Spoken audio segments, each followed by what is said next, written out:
জাতিসংঘ বাংলাদেশ সেনাবাহিনীকে সাবধান করেছিল।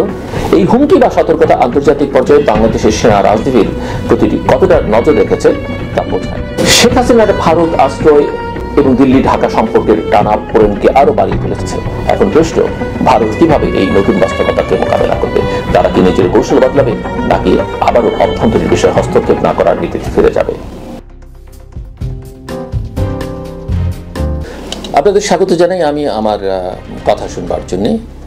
বাংলাদেশের রাজনৈতিক পালাবদলে ভারতের ভূমিকা এবং দৃষ্টিভঙ্গি কি, বিশেষ করে 2024 সালের জুলাই আগস্টের ছাত্র জনতার যে অভ্যুত্থান হয়ে গেল, সেই বিষয়ে ভারতের অবস্থান কি, এই অভ্যুত্থানটিকে ভারত কিভাবে দেখছে, ভারতের সম্পর্কে কি জানতো, সেটি নিয়ে আমার আসলে আজকের আলোচনা। বাংলাদেশের সাম্প্রতিক রাজনৈতিক ঘটনা প্রবাহ, বিশেষ করে 5 আগস্ট 2024 সালের সেনা, ছাত্র জনতা, সকল শ্রেণী পেশার মানুষের সম্মিলিত যে প্রয়াস, সেনাবাহিনীর কথা আমি এই কারণে বলছি, সেনাবাহিনী সেদিন যদি জনগণের পক্ষে না দাঁড়াতো, এই অভ্যুত্থান আসলে কোথায় গিয়ে দাঁড়াতো সেটা ওটা কঠিন। কাজে সেই ক্রেডিট তাদেরও দিতে হবে। সবাই মিলে শেখ হাসিনা সরকারকে উৎখাত এবং সেই পরিপ্রেক্ষিতে ভারতের প্রতিক্রিয়া এবং কৌশলগ্রস্ত অবস্থান, এসব বিষয় নিয়ে দেশ বিদেশে চলছে বিস্তর আলোচনা। আজকের এই আলোচনায় আমি বলবার চেষ্টা করব কিভাবে ভারত আগাম জানত শেখ হাসিনার পতনের সম্ভাবনা, কিভাবে তারা পরিস্থিতি পর্যবেক্ষণ করছিল এবং কেন তারা সরাসরি হস্তক্ষেপ করেনি। সেই সাথে আমি তুলে ধরবার চেষ্টা করব দিল্লি ঢাকা সম্পর্কের বর্তমান উত্তেজনা, আন্তর্জাতিক প্রতিক্রিয়া এবং চীন ভারত ভূ রাজনৈতিক প্রতিদ্বন্দ্বিতার ইস্যুটি। শেখ হাসিনার পতনের প্রাক্কালে ভারতের এক ধরনের সতর্কতা ছিল। 22 মার্চ 2025 ভারতের পররাষ্ট্রমন্ত্রী এস জয়শঙ্কর এক গুরুত্বপূর্ণ বৈঠকে পররাষ্ট্র বিষয়ে পরামর্শদাতা কমিটিকে, অর্থাৎ ভারতীয় পরামর্শদাতা কমিটিকে জানান যে 5 আগস্টের সামরিক উত্থানের আগেই দিল্লি জানত বাংলাদেশে শেখ হাসিনা বিরোধী প্রবল ঢেউ তৈরি হচ্ছে। ভারতীয় গোয়েন্দা এবং কূটনৈতিক পর্যালোচনায়ও এই বিপ্লব পূর্বাভাসিত হলেও ভারতের হাত ছিল প্রায় বাঁধা। জয়শঙ্কর বলেন, ভারত কেবল পরামর্শ দিতে পেরেছিল, কারণ হাসিনার উপর তাদের প্রভাবের একটা বড় ঘাটতি ছিল।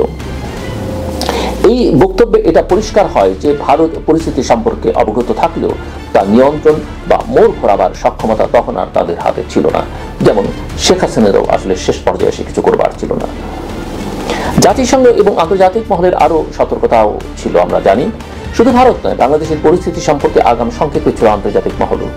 জয়শঙ্কর জাতিসংঘ মানবাধিকার প্রধান ভলকার টার্কের মন্তব্য উদ্ধৃত করেন, যেখানে জাতিসংঘ বাংলাদেশ সেনাবাহিনীকে সাবধান করেছিল যাতে তারা নিরস্ত্র বিক্ষোভকারীদের উপর দমনমূলক অভিযান না চালায়, তা না হলে বাংলাদেশ সেনাবাহিনীকে শান্তিরক্ষা মিশন থেকে নিষিদ্ধ করা হতে পারে।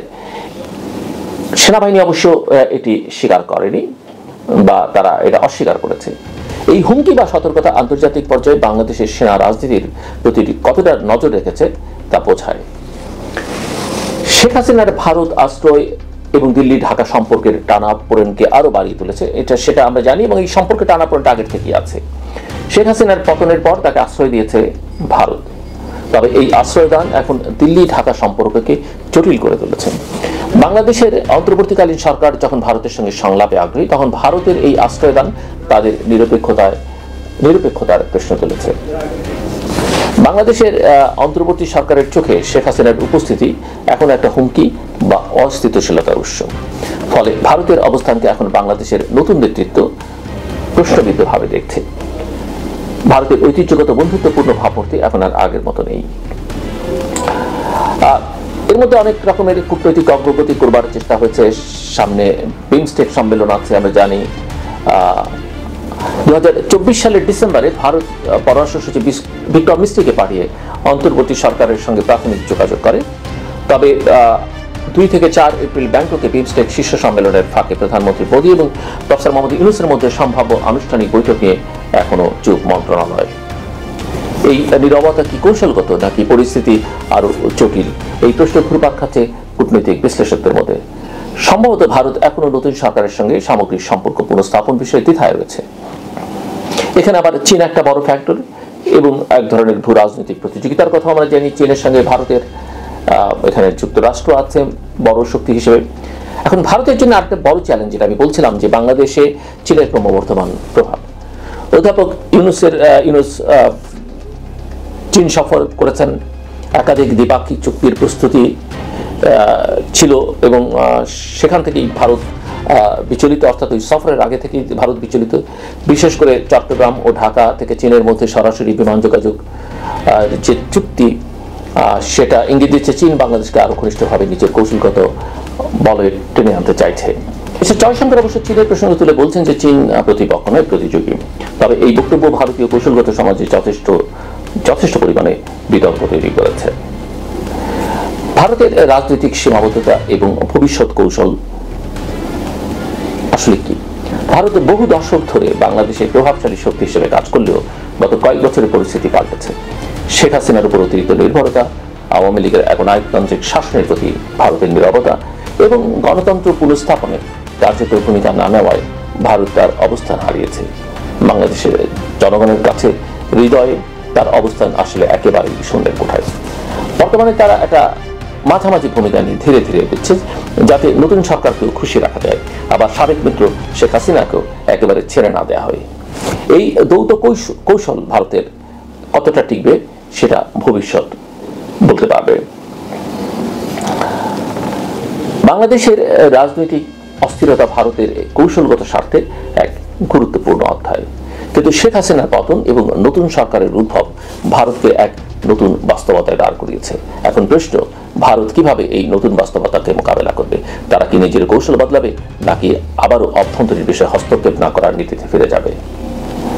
একই সঙ্গে ভারতের নতুন প্রজন্মের কূটনীতিকরা কি গণতান্ত্রিক মূল্যবোধকে সামনে রেখে দক্ষিণ এশিয়ায় একটি ভারসাম্যপূর্ণ ও গ্রহণযোগ্য নেতৃত্ব প্রতিষ্ঠার জন্য এগিয়ে আসবে?